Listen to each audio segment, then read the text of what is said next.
Welcome back everyone to another live meditation and Dhamma talk. So this evening, the meditation and Dhamma talk will be offered by Bhante Sanathavihārī, who is with us for a little while longer. So without further ado, I'd like to invite Bhante Sanathavihārī to go ahead and lead us in some meditation practice. So once again, thank you, Bhante, for this opportunity to guide this meditation tonight. So I'll give everyone a chance to kind of settle in, and we'll wait a minute for some stragglers. It's difficult to get people to be on time, so we'll give them some time.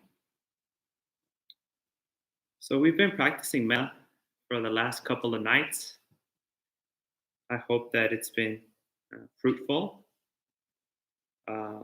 If you have any difficulties with the practice, please write us a comment or a question. Or if you're too shy, then you can send it to the info@Buddhist Insights, right? Mm-hmm. You can send it there if you're too shy and you don't want your questions to be on YouTube. To some of us, like myself in the beginning, Metta seemed very like cheesy, but it's actually been the one that's transformed my personality the most. So I hope that you find it useful, and if you have any problems, let us know. All right. So I hope everyone's here now. So, like all other meditations, make sure that you're in a comfortable position and that your back is straight. Well, as straight as possible. Sitting on a chair, on a couch, however you like. Even laying down, just don't fall asleep. Okay? So you can close your eyes or leave them open. And start bringing in your attention. Start drawing it in, removing your attention from the outside and bringing your attention inside. Perhaps you can take a couple deep breaths just to relax a bit, let go of some tension in the body.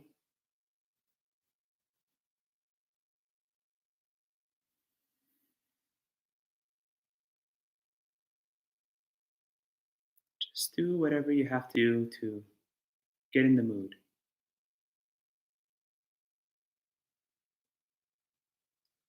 Now that we're settling in, you can rest your hands on your lap, on your legs, on your knees, however you see fit. We will be practicing Metta, meditation, Metta Bhavana, cultivating benevolence, loving kindness towards oneself and towards all beings. So unlike the other days, when it was like a semi-guided meditation, I'll lay out the instructions for you right now in the beginning, and you can continue practicing by yourself. So we start by generating metta towards ourselves, using wholesome words, harmonious words, kind words. For example, may I be well, happy, comfortable, and peaceful. May I be well, happy, comfortable, and peaceful. So these words are just tools to get that state of benevolence to arise in the mind. So you really want to focus on that mood, on that feeling of loving kindness. That's the important thing. You can use any words you want. So you can begin with generating loving kindness towards yourself, maybe 2 or 3 minutes. Then you can move on to sharing metta with all the beings where you're at. So in your house or in your room, for example, you can think, May all beings in this room, whether large or small, human or non human, known or unknown, be well, happy, comfortable, and peaceful. Then, after generating metta towards all the beings in this room, you can think about all the beings in the neighborhood. Then, from the neighborhood to the city, from the city to state or province, from the state to country, from the country to the planet, from the planet out into the universe, up until infinity. No limits. May all beings throughout the entire universe, whether large or small, human or non human, known or unknown,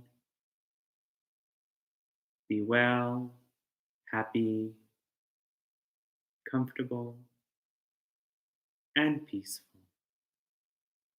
Recognizing that other beings' happiness is just as important as your own. That in the same way that you like to be well, happy, comfortable, and peaceful, other beings also want to be well, happy, comfortable, and peaceful.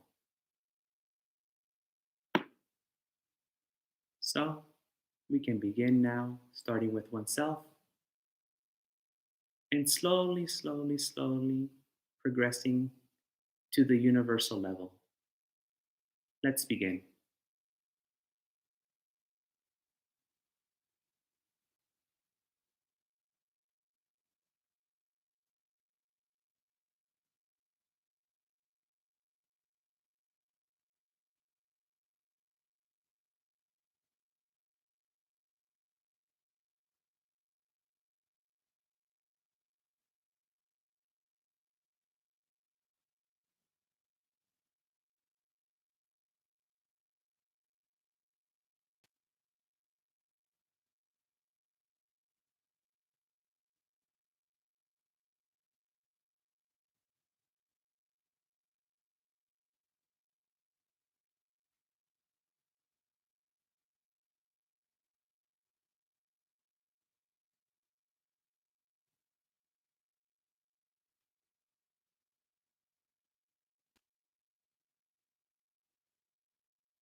Now that your mind is calm, body is relaxed, you can bless yourself with your calm mind.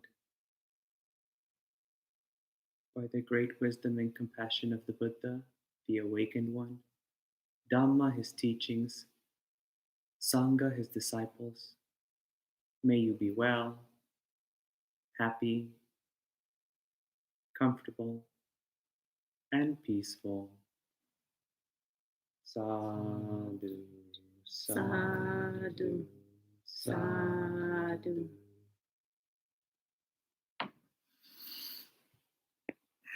Thank you so much, Bhante, for the meditation. And hello to our friends online. Hello, Kevin. Hello, Adriana. Hello, Michelle. Julia, long time no see. Good to see you. Hello, Reed. Hello, Gabriella. Clemencia. Protodamma. Gabriella says sadhu, sadhu, sadhu. Cam says thank you, Bhante. And Reed also says sadhu, sadhu, sadhu. Oh, and we also have Aya Sudama online. Hello, Venerable. Good to see your name. And hello to many other people like Jens and Claudia. All right, so I'll pass it on to Bhante Sanathavihārī so he can share some words of Dhamma. So once again, I'd like to thank Bhante and the other monastics residing here, venerable members of the Mahasangha, dear disciples of the Buddha, and Buddhist friends watching online. I've been given the opportunity to talk today on the Brahmavihāras.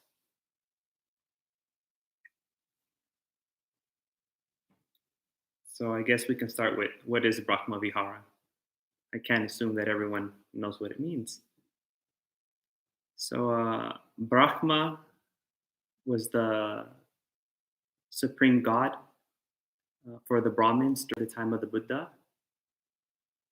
And Vihara is a dwelling or abode. So here the Buddha used Brahma to mean like divine, celestial, supreme. And Vihara is like a state, so like a divine state, a divine dwelling. So to me, this has always been like a very interesting idea. Most people who are religious think in order to go to a divine state, you have to die.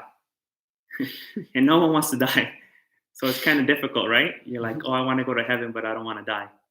So you're kind of stuck in a contradiction.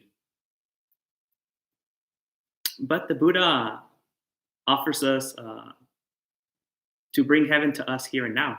So you don't have to die. You can reside in a heavenly state, in a divine state, in this present moment. So he's bringing heaven to earth. So I always found a very powerful idea. And you don't need to ask anyone else for it. You can take yourself there. So it's completely self-empowering. So these Brahmavihāras consist of 4 parts. So I'm going to repeat a little bit of what I said yesterday. So bear with me, those of you that were watching yesterday. The way that I understood the Brahmavihāras with this very simple example, analogy that my teacher taught me. He said the Brahmavihāras are like a swimming pool. So we're in California, so we like swimming pools. It's nice weather for it. So he's like, the first Brahmavihāra, Metta, usually translated as loving kindness. I like benevolence. I think Bhante also likes that word, benevolence. Metta is like going into the pool, like the kiddie side of the pool, 3 feet deep. And then Karuna, usually translated as compassion. I like kindness. It's going a little bit deeper. Now you're in like the 5 feet range of the pool. Then there's mudita. So mudita now, you're a little bit under the water, a little deeper than 6 feet. Then upeka. Upeka is when you're completely submerged, completely absorbed under the water. So you can't touch the ground, and if you stretch your hand up, you can't bring your hand out of the water. So you're completely surrounded by it. So what I'm proposing is that they're not completely individual levels or practices that you have to do. So all the other Brahmavihāras after Metta is really just a development of the first one, just really getting deeper into Metta. So Metta is described very nicely in the Sutta Nipata. There's one example that the Buddha gives. He says, as I am, so are they. As they are, so am I. So that's the kind of idea we have to take. Recognizing that other beings are just as important as we are. So what does this mean? This means that we're generating a selfless state in the mind. So we all know that Buddhism is about selflessness. Literally, no self. Complete selflessness, right? So actually, this is very important. Sometimes people, like myself, I'm one of the most guilty persons. When you hear Metta meditation, you're like so cheesy, so lovey-dovey, And I was a military guy. I was like, I don't need this Metta stuff. I just want vipassana, like. But no, actually, the Brahmavihāras, Metta is a gateway to selflessness. Because instead of thinking about yourself, me, myself, and I, now you're thinking about others, right? You're completely changing your worldview. So this is how we start like getting into the concept of anatta. Actually, it's a gateway towards anatta, and a very nice and soft one instead of like the other ones. They're very strong, like impermanence, suffering, no self. It's like it's very harsh sometimes to accept. But you can guide people to selflessness through the Brahmavihāras. So as I was saying earlier, Metta is recognizing that other beings want to be well, happy, comfortable, and peaceful, just like you want to be well, happy, comfortable, and peaceful. So you become a little less selfless. Metta is not just like thinking about only my friends, my family members, my group, my ethnicity, my race, my country. That's not Metta. If you have some sort of like barrier, some sort of border, then you're not practicing Metta. So Metta is just open, completely open to all beings. That's why one of the words that the Buddha uses is appamana, which means like boundless state, completely open, having a broad mind, having a broad view, expanding our minds to include everyone. So an example that my teacher used to tell me is like a drop of water in the ocean that loses its identity in the ocean. So it's like that. When you practice Metta, you're like that drop of water that gets dropped into the ocean.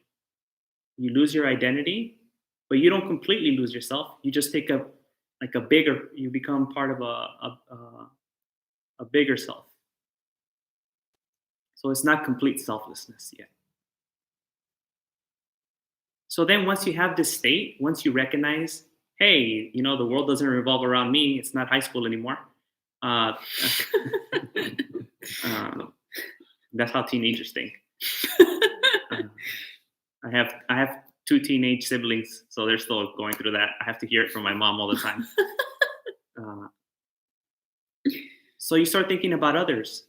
And once you recognize that others are just as important as you are, then you want to help them. That's what Karuna is, kindness, as opposed to what the Buddha says that the opposite of Karuna is, which is Vihimsa. Vihimsa means violence or cruelty, doing bad things to people or to beings.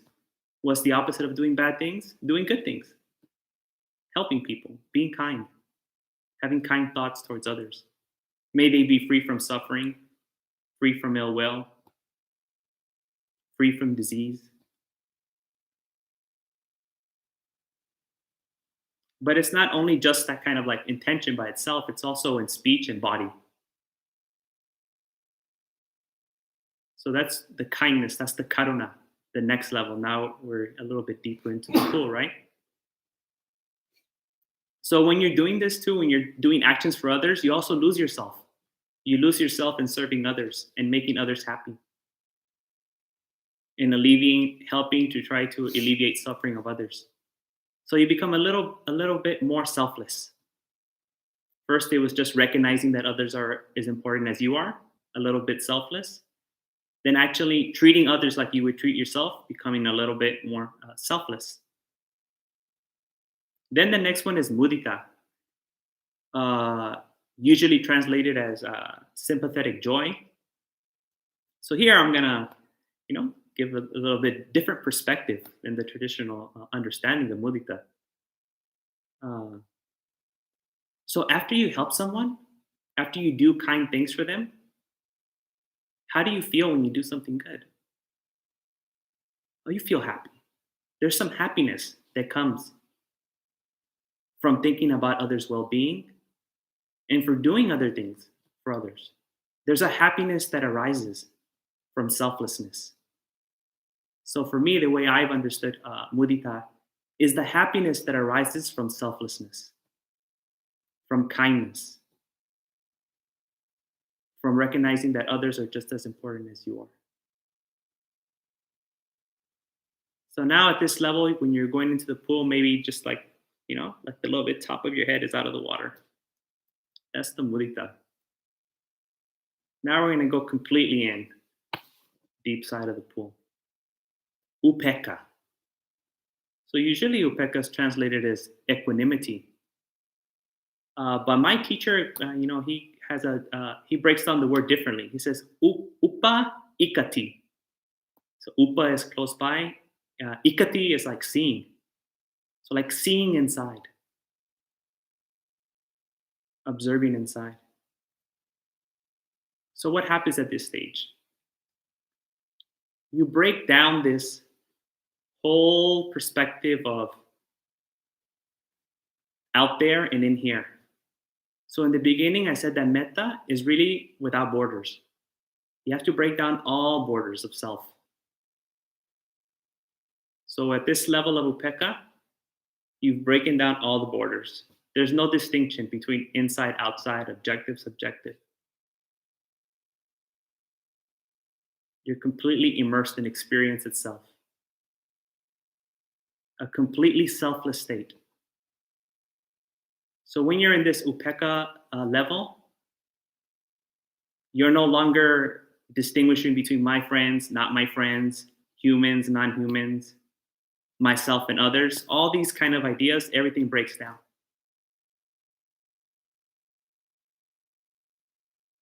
So this is the last of the Brahmavihāras. This is my understanding and a little bit different, of the traditional understanding of upekkha. So the Brahmavihāras are not just some lovey-dovey thing. They're a way to reach a selfless state. There's one sutta where some bhikkhus are confronted by another group of monks from another order. And I'm just going to make it very simple. They said, who do you guys think you are? You practice Brahmavihāras, we practice Brahmavihāras. Why do you guys think you're so cool, right? What's up with the Buddha? Why do you guys think you're so special? So the monks, very good monks, they don't say anything. They just get up and they go ask the Buddha. Because the Buddha said, if you get elated or if you get, angry when someone says something about the Buddha, then you're not practicing properly. So they got up, they went to ask the Buddha. And then the Buddha says, well, there is a big difference between the way others practice Brahmavihāras and the way we practice Brahmavihāras. And the Buddha said, in the Arya Dhamma, the way we practice the Brahmavihāras is with the 7 factors of awakening, Satta Bojjhanga. So if you practice with these 7 factors of awakening, it can lead you all the way to the level of a non-returner. And if you're practicing through jhanic level in meditation, it can take you all the way to the sphere of nothingness, to that ayatana. So in that same sutta, the Buddha says how combining Brahmavihāras and the 7 factors of awakening can take you all the way up to the sphere of perception of nothingness. It's not complete nothingness, just the perception of nothing. There's nothing to be perceived. But if we look at the Karaniya Metta Sutta, we also see the Brahmavihāras there. So it's after the morality part, after the sila, the intro of the behavior that we have to do. It goes, may all beings be well. That is the metta. Then the karuna comes in when it says, in the same way that a mother would protect her only child at the risk of her own life. So there's the kindness, there's that action, the action part, the compassionate part. Then it says, whether standing, sitting, laying down, this they say is the divine abiding here. So that divine abiding is the happiness that arises from selflessness. And then the upekkha is at the end, not falling into wrong view, endowed with insight. One is no longer reborn in the womb. So the one who is no longer reborn in the womb is the non-returner. So we can see how powerful the practice of Brahmavihāras can be. You can get to the deep level of the perception of nothingness, which is a very high level of meditation, and you can even reach the third level of awakening, which is a non-returner. So I was completely incorrect, with my preconceptions about what metta was. Rainbows and cuddly bears. It's not that at all. It's a powerful practice to lose yourself, to start breaking down these borders, these that we set between ourselves and others. So I think I introduced a lot of new information today. It's a completely different perspective, I think, than most people have of the Brahmavihāras. So if there's any questions, I'd like to answer those questions or clarify any things that I said. Thank you, Bhante.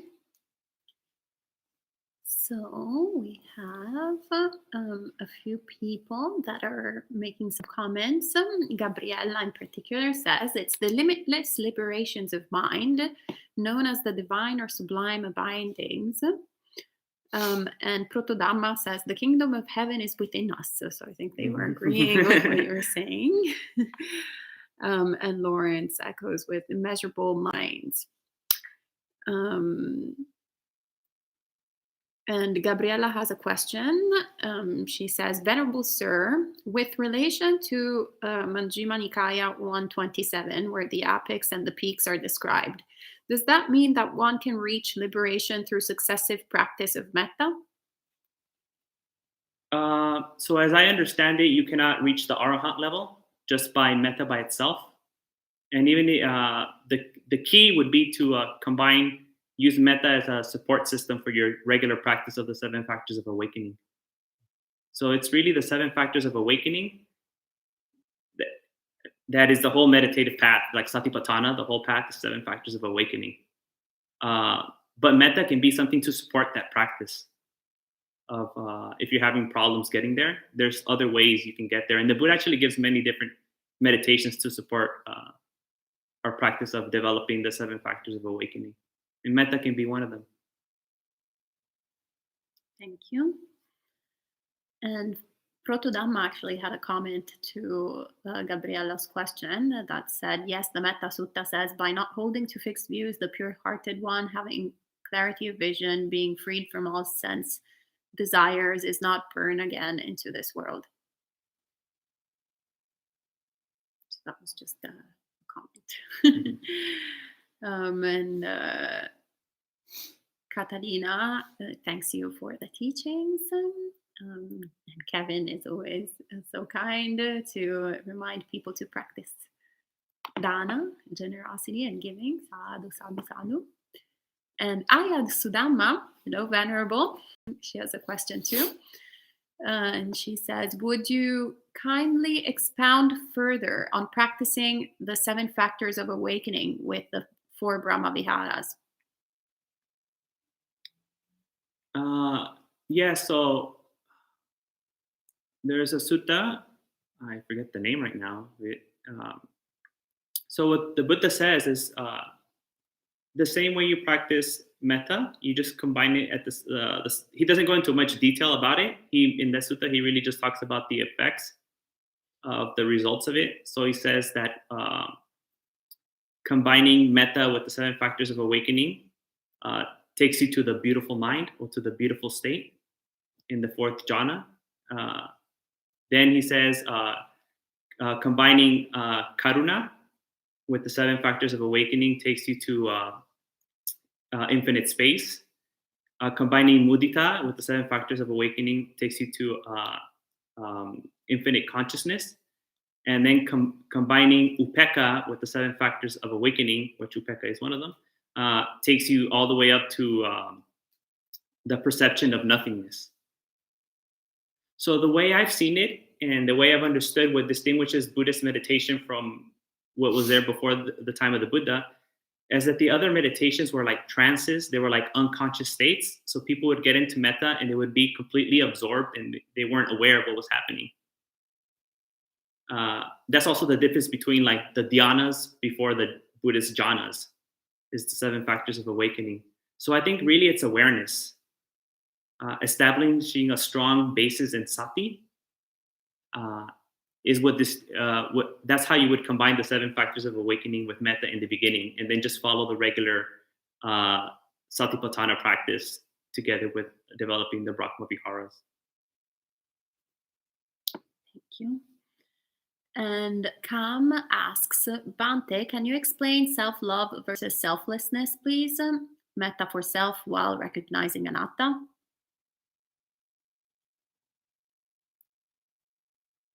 Can you repeat it again, please? Yes, he says, can you explain self-love versus selflessness, please? And then parenthesis, metta for self while recognizing anatta. So metta has limits. So one of the limits of metta is that you won't have the complete like anatta result from it. That's why metta by itself is not, it can be like necessary but not sufficient. So the important thing about developing metta is recognizing that others are just like you. In the same way that you want to be well, happy, comfortable, and peaceful, other beings want to be well, happy, comfortable, and peaceful. So self-love here would just be like expanding that self to include all other beings. That's the way you would have to practice self-love, because we're always in relation to others. So if you really care about yourself, it's in your best interest to do good for others, and then they'll treat you well. That's what I liked about that monk Matthew Richard's book on altruism.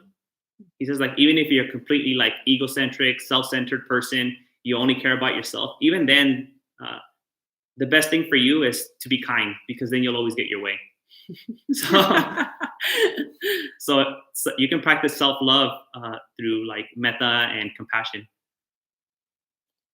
Metta is always the answer. Yeah, metta is always the answer. And Gabriella is a very good student. So she says, the sutta he speaks of applying the factors of awakening is in Majjhima Nikaya 127. And Clemencia says, does this mean practicing the 7 factors in each of the Brahmavihāras? Yes. According to that sutta, yes. And Gabriella once again asks, Venerable Sir, I hope to ask, what is the best way to generate equanimity? Mm-hmm. So I know, like, when I was a kid during the summer and it was really hot, I just used to like jump into the deep end right away. But if you don't know how to swim and you jump into the deep end, it's dangerous, right? You can drown. So it's not something that you can just do right away. To practice, to get into the equanimity level, you really have to develop metta first. So by developing metta, little by little, you're going to be gaining access to more equanimity, more upekkha. So it's really generating metta that will take you into karuna, that will take you into mudita, that will take you into upekkha. So there's no real way you can just start now with upekkha. And the people that I have known that have tried to just practice upekkha by itself seem like they confuse equanimity with like disinterest. They become like very robotic or cold, like I'm equanimous, nothing, I don't care about anything. So there's a danger that I've seen. I don't know if that's always the case, but in my experience, if we don't start off like through metta, karuna, mudita, and we just go to upekkha, there's that danger that you might get into that completely cold state, that fake or poor man's version of equanimity. Sadhu. And Jen asks, can you comment on this reflection? With mudita, I have found by removing the barriers, ideas of self, the joy is found in not just my actions, but there is joy in seeing the kindness of others. Definitely, yes. 100%. Great. And Kevin asks, Bhante, sometimes when I'm practicing metta meditation, it feels a bit forced or even contrived. Like I'm just going through the emotions. No, sorry, through the motions, not emotions. I made it a little Italian. So just going through the motions. Should one simply push through or better to stop? So metta is something that you can't force, just like you can't force someone to love you, right? It's not going to work out. It's just going to make for a terrible time. So in those kind of situations, I think like how Bhante Sudaso teaches, if you're finding trouble with metta, then focus on someone that is easy to generate loving kindness, you know? Don't do the expansive one that he did, kind of like try another technique to help you kind of get some momentum. And then once you get that momentum going, then you can go back to this other kind of more inclusive, expansive meditation. So just do what works, actually, you know? Don't be afraid to switch up in different metta practices. And Mehmet says, thank you very much. As far as I have learned, Brahmavihāras can be used as the object of the Vipassana meditation, which can lead to the complete liberation. From my understanding, from like the Metta Sutta and that other sutta that I referenced, it doesn't appear that way. But I mean, if it's somewhere in a sutta, I'll be happy to read it. Thank you. Gabriella says, I see equanimity as more like courage, less cold and distant and more still and strong. But I'm wondering, how do you recognize the near enemies of the Brahmavihāras? Oh, yes. So we would have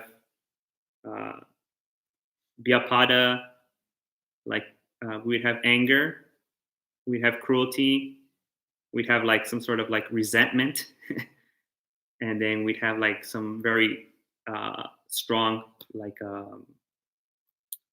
reaction or aversion to it. So the main thing is to focus on overcoming the 5 hindrances, actually.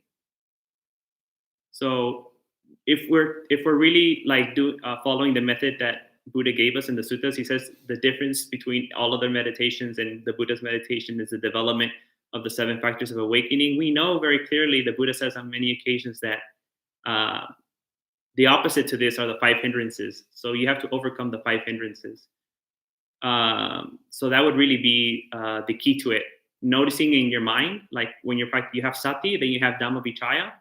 And in Dhammavichaya, you're recognizing what's wholesome, what's unwholesome, and you recognize unwholesome.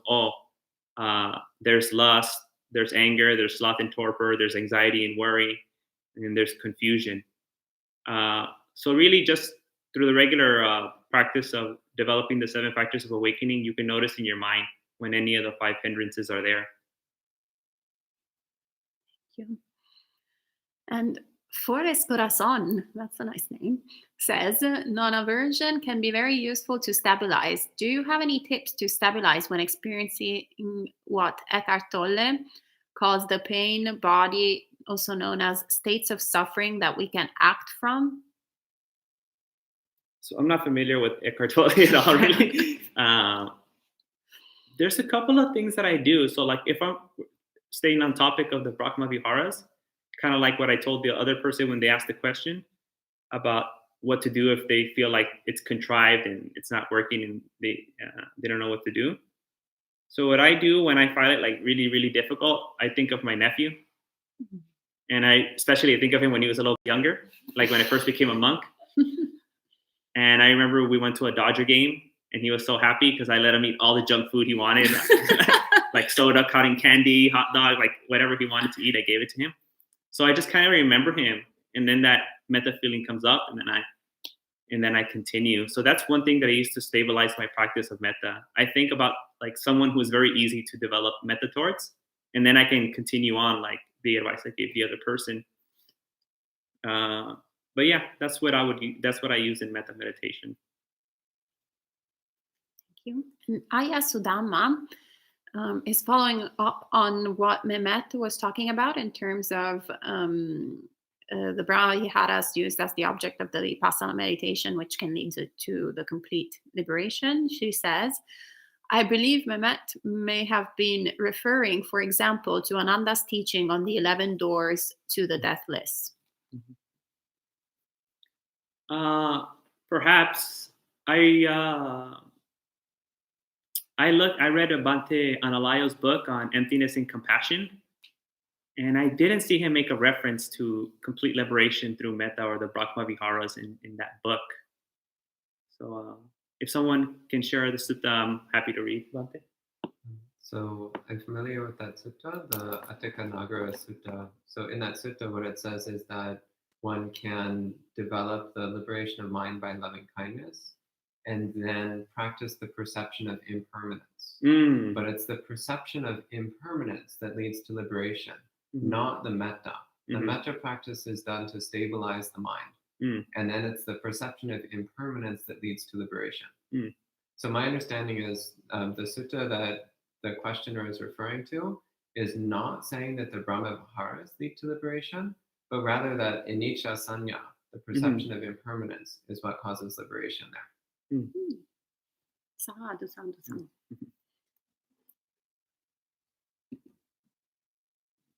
This conversation is great, by the way. And Gabriella says, Venerable Sir, when I practice compassion, I often find it difficult to not get taken in by the sadness of other people. How can the pure feeling of compassion be separated from the impure empathy? Here I'd like to share like an anecdotal case that I found very powerful about, again, the Matthew Richard.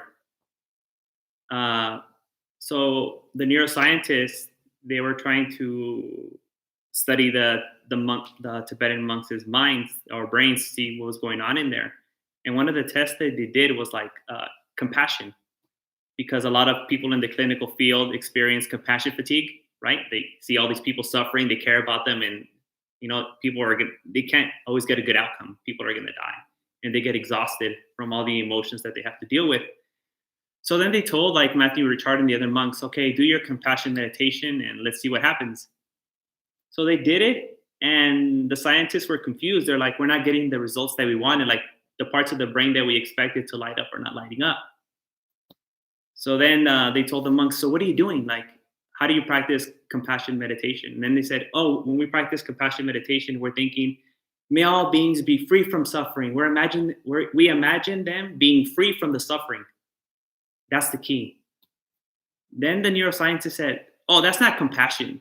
And then the monks are like, okay, what is compassion? No, you have to think about their pain, like, right? Like get all morbid. And then they're like, why would we do that? Like, why would we think about something so bad? Like, why would we hurt ourselves? No, just do it. Let's see what happens. And then when they did it, yeah, the part of the brain they wanted to light up, lit up, right? So then Matthew Richard was like, this is so weird. Like, you know, what these people think compassion is.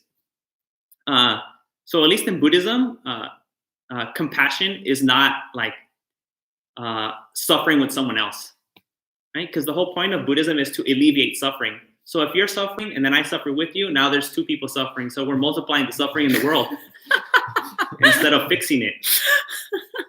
That's why I don't like to use compassion. I like kindness. So when you see someone else suffer, your response should be kind, not like when your friend breaks up with their boyfriend or girlfriend and then you go cry with them too and you hate the other person too, right? Oh, we hate that guy now. Yeah, let's both be angry, right? That's not compassion, right? That's what's called sentimentality. So the real thing is how do we separate Karuna from being sentimental? It's difficult because sentimental is the base, right? That's how we start. That's how we're programmed. So just through the practice, by practicing metta meditation, little by little, you'll be able to discern for yourself what is skillful, kusala, and what is akusala, unskillful. And you'll be able to navigate your own mind that way. Sadhu. Jen says, I get taken in as well and often will cry or get overwhelmed by emotion during metta. And Proto Dhamma has a few comments saying, yes, it is the anicca sanya, exactly, Bhante, sadhu. Such a beautiful explanation of compassion. Thank you, Bhante, says Courtney. And Lawrence says, confusing empathy with compassion, I think. My understanding is compassion is the wish that all beings be free from suffering. Yes. And Mehmet says, thank you. Exactly as Bhante Sudaso said, the Brahmavihāras as the object of the Vipassana and impermanence I tried to mean. Okay. And he says, could you please share a sutta about the combining of the Brahmavihāras and the 7 factors of enlightenment, if you have any in mind? Oh, yes. I know the exact one, but I can't remember the name right now. We can put in the details right after we finish. Yes, maybe Mehmet, if you want to send us an email at info@buddhistinsights.com, and as soon as Bhante has the information, then he can send it to you. All right. And Gabriela asks, how does one eliminate the defilement of jealousy using the practice of mudita? Ooh, this is a great question. So again, I'll go through the same explanation that I gave earlier for upekkha. So we have to start with metta, right? You really have to develop metta, strong metta, a very expansive, broad mind. And then that will take you into karuna, and then that will take you into mudita.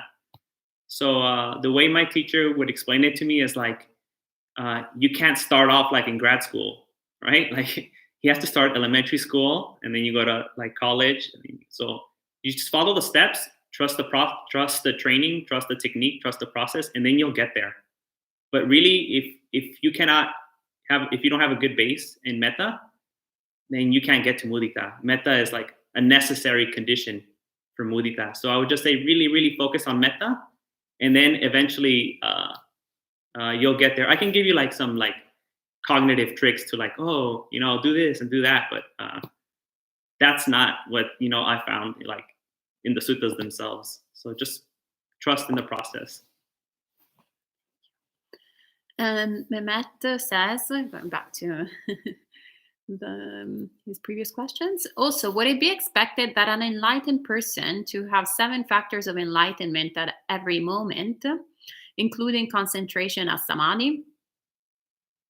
Yes. So a perfectly enlightened being, according to my understanding, has fully cultivated to the maximum extent all the 7 factors of awakening, and they're present. Because if they weren't, then that would be a source for like unwholesome states to arise. And Proto Dhamma comments, yes, the 4 Brahmavihāras are free of emotions, a tranquil state of mind. Right. So maybe not. Should we see if there's any other last question? If it appears. 3, 2, 1. All right. Well, I guess maybe it's all for tonight. Thank you so much, Bhante, for sharing the Dhamma with us. And thank you all for asking all these great questions and really making the Dharma discussion interesting and lively tonight. It's been great. We're loving all these online sessions. So it's really great to have all these morning and evening meetings. So they happen every morning. We meet at 8 a.m. Normally there is a sutta study, but tomorrow there will actually be a day-long retreat, our first online Vipassana day-long retreat. So Bhante Sudaso will be sharing some instructions, and we'll be doing a bit of chanting early in the morning. And then we'll explain a little bit more tomorrow. But it's still 8 a.m. You're welcome to tune in. And then tomorrow we'll also have a special Dharma talk at 1:30 p.m. Related to the day long. And then at 6 p.m. we will be chanting the Ratana Sutta. We've been doing that every evening, and we have vowed to chant chant it until every day until the end of the epidemic. So we are broadcasting the chanting tomorrow at 6 p.m. So please join us if you wish to chant it with us. And if you have any special dedications, feel free to send them at info@buddhistinsights.com, and we will dedicate the merit of the practice tomorrow to all the beings that you will send us. And then every evening we meet at 7:30 p.m. just like tonight. So there will be guided meditation and Dharma talk and Dharma discussion like tonight. So hopefully we'll see you every day, multiple times a day. And thank you so much for joining us again. If you have any feedback, please send us an email at info@buddhistinsights.com. Sadhu, sadhu, sadhu.